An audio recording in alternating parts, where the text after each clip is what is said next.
Global investor summit के नाम पर ये तमाम घोषणाएं महज एक छलावा है।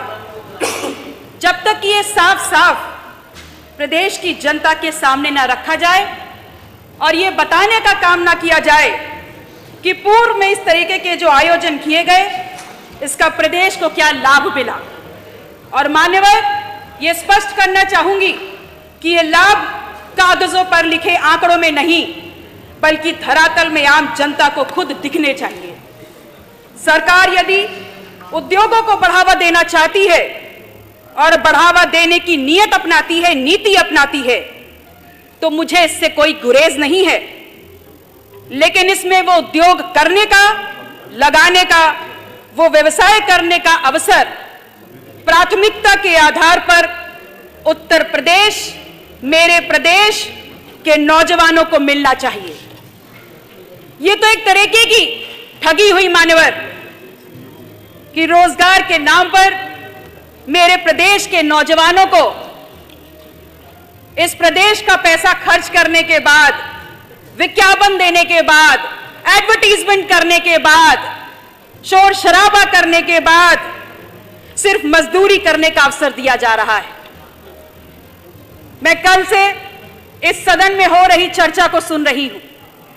बहुत से माननीय सदस्यों ने अपनी बात को रखने का काम किया और इस दौरान मैंने अपने एक सम्मानीय सदस्य की बात सुनी जिन्होंने छाती पीट पीट कर स्कूल चलो अभियान का बखान किया।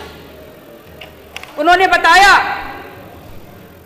कि स्कूल चलो अभियान के अंतर्गत लगभग 1.64 लाख शिक्षकों का चयन और तैनाती की गई। कृपया पीछे ना बात करें। बताना चाहती हूं कि आप ये बताइए, ये मजाक आप क्यों कर रहे हैं? आप ये क्यों नहीं बता रहे कि आपके सरकारी स्कूलों में पढ़ने वाले बच्चों की संख्या किस अनुपात में घट रही है? आप ये क्यों नहीं बता रहे कि जिन स्कूलों में तैनाती की है वहां की आधारभूत संरचना क्या स्कूल कहलाने की गरिमा के लायक है? कहीं दीवार नहीं है, कहीं बिजली नहीं है, मेज कुर्सी नहीं है, शौचालय नहीं है, पानी नहीं है। और जब मैंने स्वयं सरकार से इस प्रश्न को किया तो सरकार की तरफ से बड़ा ही निर्लज्जता भरा जवाब आता है कि हमारे पास मेज कुर्सियों के लिए बजट नहीं है।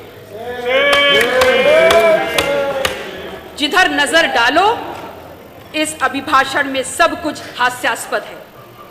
ऐसा लग रहा है कि सरकार प्रदेश की लोगों की तकलीफों को, उनके भविष्य को और उनके पूरे जीवन के लिए गंभीर ही नहीं है। वो लोगों की भूख, गरीबी, अशिक्षा, बेरोजगारी का मजाक उड़ा रही है।